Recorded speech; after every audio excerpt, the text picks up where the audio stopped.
Laras dan Dimas bertemu di perguruan tinggi yang penuh warna dan impian di kota metropolitan yang besar. Cinta mereka terasa seperti hal yang alamiah, tumbuh subur di tanah subur remaja, mimpi, dan senja yang berwarna jingga bersama.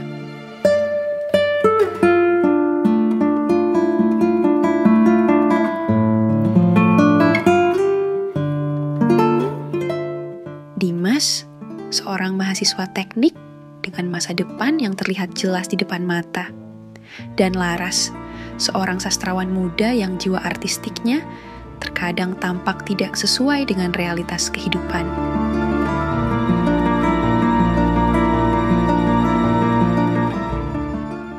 Mereka berjanji setia, janji yang terasa abadi di bawah langit yang luas dan penuh berbagai peluang. Namun, realitas dunia nyata segera menunjukkan wajahnya yang keras.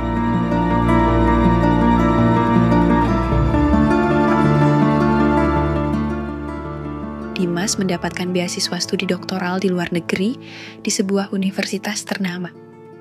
Ini adalah peluang seumur hidup, langkah definitif menuju karir internasional yang ia impikan sejak kecil.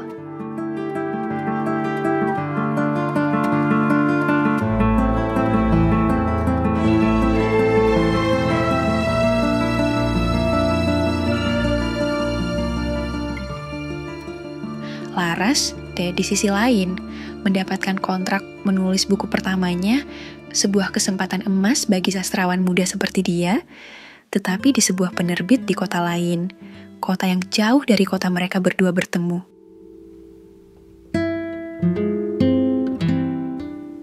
Pilihan sulit datang ke depan, peluang besar masing-masing di tempat yang berbeda.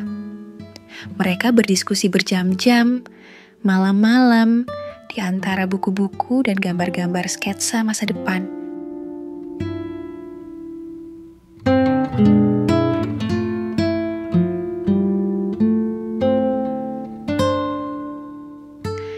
Akhirnya, mereka memutuskan satu-satunya solusi yang mereka yakini. Mereka akan terpisah untuk sementara waktu. Dimas akan pergi ke luar negeri, Laras akan pindah ke kota lain. Mereka akan berusaha menjaga hubungan. Mereka akan menunggu satu sama lain.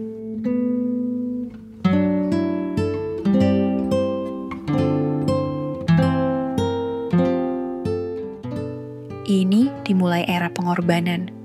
Dimas, di negara asing yang dingin, berjuang dengan tekanan akademis, bahasa, dan jarak.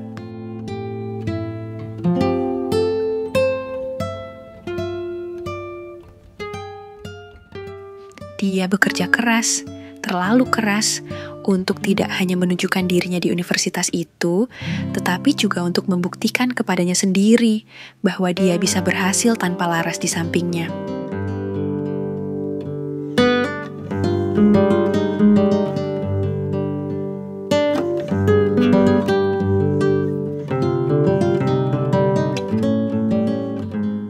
Dia mengirim surat elektronik yang penuh harapan, foto dirinya dengan latar belakang asing, janji-janji bahwa mereka akan bersama kembali saat dia lulus.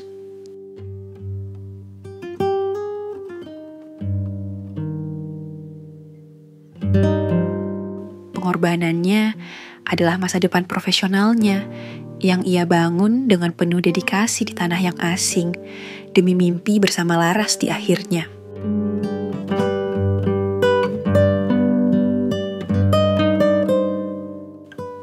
Laras, di kota lain yang asing baginya, berjuang dengan kehidupan kreatif yang tidak menentu dan rasa sakit hati yang tersembunyi.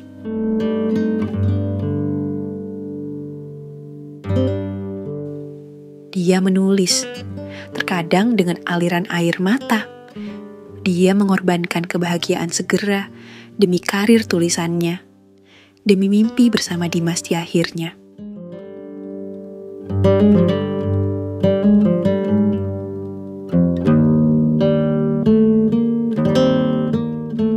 Dia menulis surat elektronik yang penuh rindu, cerita-cerita kecil tentang hidupnya di kota baru, harapannya yang sedikit goyah, tapi tetap terpegang erat.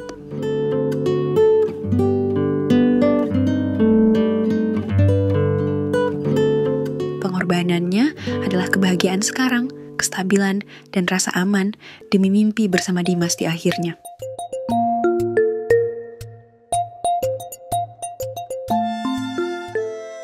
Waktu berlalu terus-menerus. Dalam setahun, 2 tahun, 5 tahun. Jarak tampaknya tidak hanya fisik. Jarak mulai terasa di antara mereka.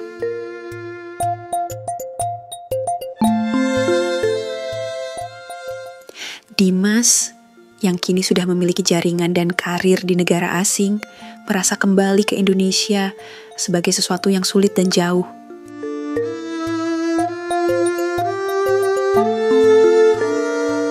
Dunianya yang baru terasa lebih nyata daripada mimpi lama. Dia masih mengirim email, tapi semakin jarang, isinya semakin formal, tentang masa depan yang tampaknya tidak lagi termasuk Laras.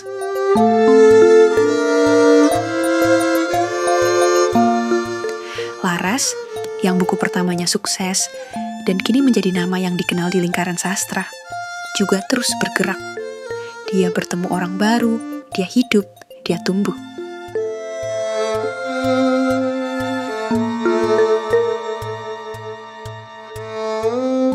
Rindu tetap ada, seperti luka lama yang tak kunjung sembuh, tapi hidup terus berjalan.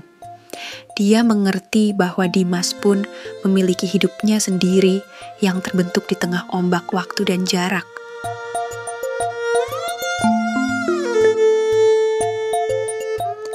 Puncaknya terjadi lewat sebuah email pada malam hari sebelum Laras akan pindah ke kota lain untuk kontrak penulisan berikutnya, kali ini ke luar negeri pula untuk meneliti cerita rakyat.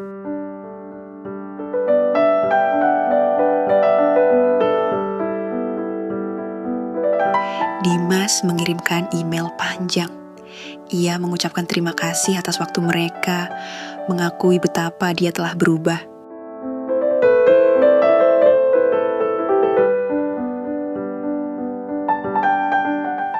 Dia mengatakan bahwa dia merasa mereka terlalu jauh, bukan hanya fisik, tapi juga di dalam hidup masing-masing. Dia mengatakan dia perlu melanjutkan hidupnya tanpa Laras.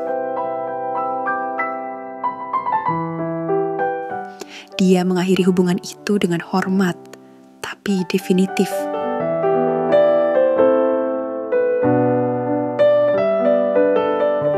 Laras membaca email itu, tatapan lantangannya kosong sambil melihat layar komputer.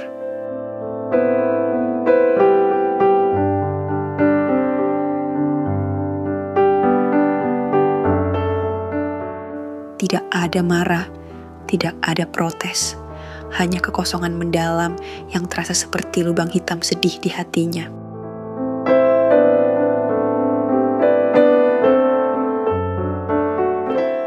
Dia menyadari pengorbanan mereka yang begitu besar demi mimpi yang sama telah terbuang di antara ombak waktu dan jarak yang tak terukur.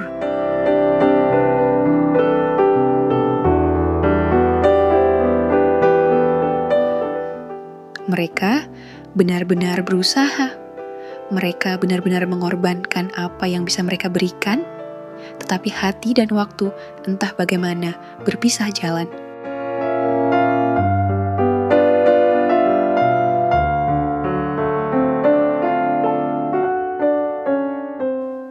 Laras tidak pernah lagi bertemu Dimas.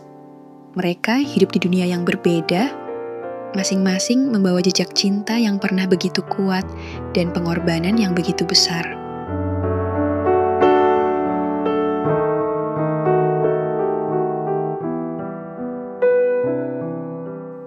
Laras menjadi sastrawan ternama, tetapi di setiap baris tulisannya terdapat sedikit kekosongan abadi.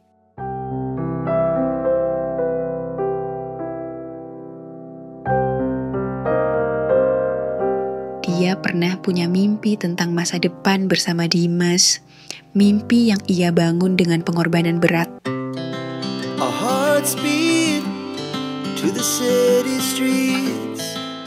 Namun, mimpi itu, seperti banyak hal lain, tertelan oleh waktu dan jarak yang tidak pernah berhenti memisahkan. Cinta mereka begitu indah dan berharga. The night's young and it's just begun as she puts her hand in mine. We wanna chase the night